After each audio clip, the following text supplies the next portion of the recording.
할렐루야. 2월 27일 월요일 원포인트 큐티 시간 함께 하신 성도님들을 주님의 이름으로 환영하고 축복합니다.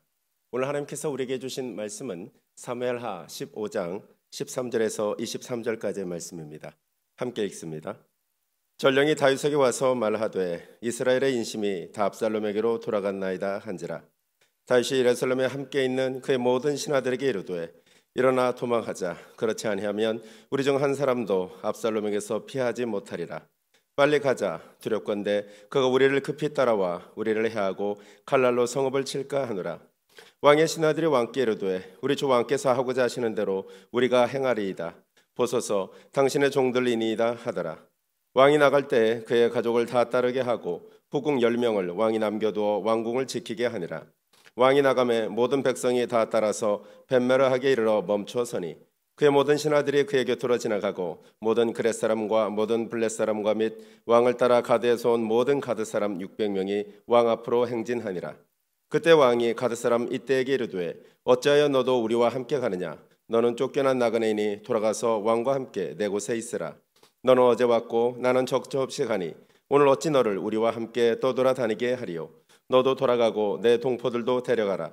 은혜와 진리가 너와 함께 있기를 원하노라 하니라. 이따가 왕께 대답하여 이르되 여호와의 살아계심과 내 주 왕의 살아계심으로 맹세하옵나니 진실로 내 주 왕께서 어느 곳에 계시든지 사나 죽으나 종도 그곳에 있겠나이다 하니 다윗이 이때에게 이르되 앞서 건너가라 하매 가드 사람 이때와 그의 수행자들과 그와 함께한 아이들이 다 건너가고 온 땅 사람이 큰 소리로 울며 모든 백성이 앞서 건너가매 왕도 기드론 시내를 건너가니 건너간 모든 백성이 광야길로 향하니라. 아멘. 이 시간 왕이 도망을 가다라는 제목으로 담임 목사님께서 큐티 인도해 주시겠습니다. 할렐루야. 자, 우리 2월 이제 하순이 되었습니다. 이 오늘 사무엘하 15장 13절에서 23절 말씀을 통해서 오늘 이제 다윗 가계 또 다윗의 왕권이 위협받는 상황을 보게 됩니다. 다시 말하면 다윗은 아들 압살롬의 반역을 통해서 이제는 생명의 위협을 느껴서 도망가는 장면이 오늘 본문에 나옵니다.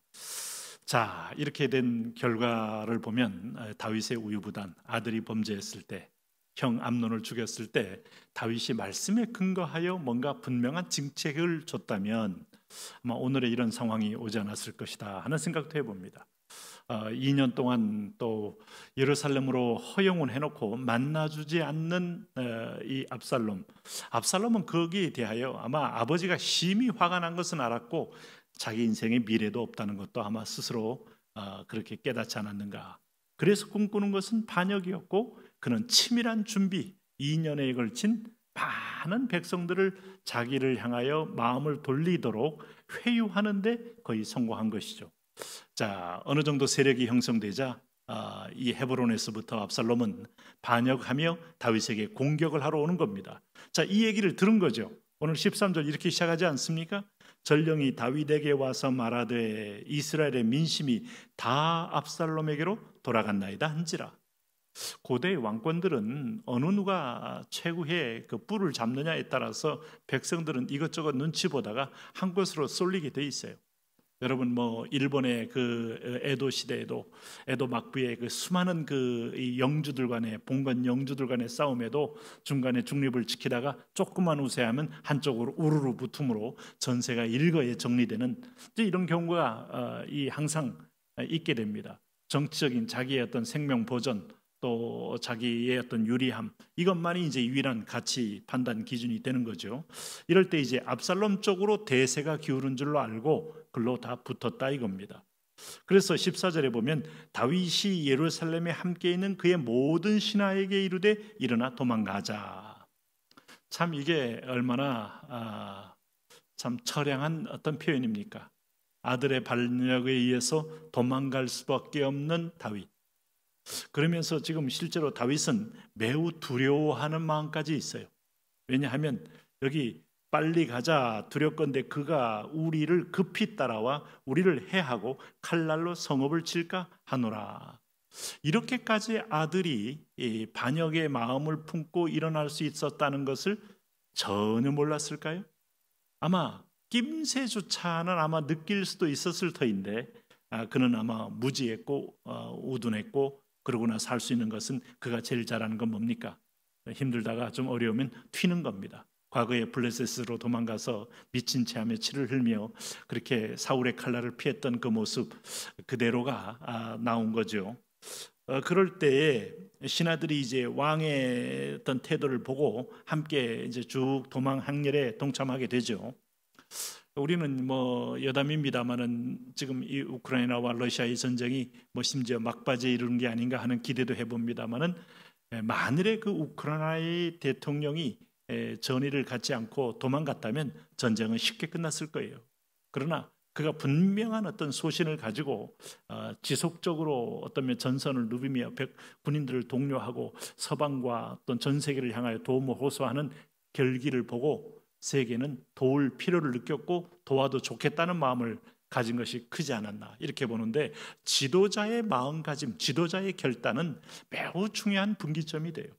우선 다윗은 여기서 두려움이 왔다는 것은 하나님 앞에 자신이 없다는 것이고, 이 일이 성사되어서 치열한 피 흘림이 있겠다는 그런 공포가 자기를 덮고 있다는 것이기도 한 겁니다. 죄를 지은 인생들은 이 두려움의 어떤 먹구름을 결코 피할 길이 없어요. 자, 그럴 때 16절에 보면 왕이 나갈 때 그의 가족을 다 따르게 하고 후궁 10명을 왕이 남겨두어 왕궁을 지키게 하니라. 참 이게 얼마나 참 우리가 볼 때 쓴 웃음이 나는 겁니까? 이 여인들이 무슨 힘이 있어 왕궁을 지킵니까? 그러면서 이 후궁들, 본 가족들은 다 데리고 후궁들은 왕궁에 남겨두어 있다는 말 자체가 역설적으로 보면 백주에 너의 부인들이 이렇게 통간을 당한다는 그 말씀이 이렇게 이 다윗의 어떤 두려움과 어떤 면에서 보면 그런 태도를 통해서 이루어지는 걸 보면 모골이 송연하지 않습니까? 하나님 말씀이 얼마나 참 1.1획도 땅에 떨어지지 않고 오늘 예언대로 이렇게 성취가 되고 있는지를 본다면 우리는 마음의 심사마저도 하나님의 큰 주권 아래 있다는 것도 인정하셔야 돼요. 어쨌든 이렇게 여인들을 두고 간 이 여인들은 압살롬에 의해서 범함을 당하게 되는 그런 아주 비극적인 여인들이 되는 것이죠. 어쨌든 이렇게 나갈 때 또 놀라운 일이 하나 벌어집니다. 자, 벤메르하게 이르러 멈춰 선이 이렇게 됐을 때 18절을 보면 그의 모든 신하들이 그의 곁으로 지나가고 모든 그렛 사람과 모든 블레셋 사람과 및 왕을 따라 가드에서 온 모든 가드 사람 600명이 왕 앞으로 행진하니라. 아니 지금 지는 애 앞에 블레셋의 그 원수, 아주 평생 대적인 원수의 그 가드 사람들이 600명이 투항하여 온 겁니다. 이건 또 무슨 얘기입니까? 하나님의 역사는 참 우리가 상상하기 힘들어요.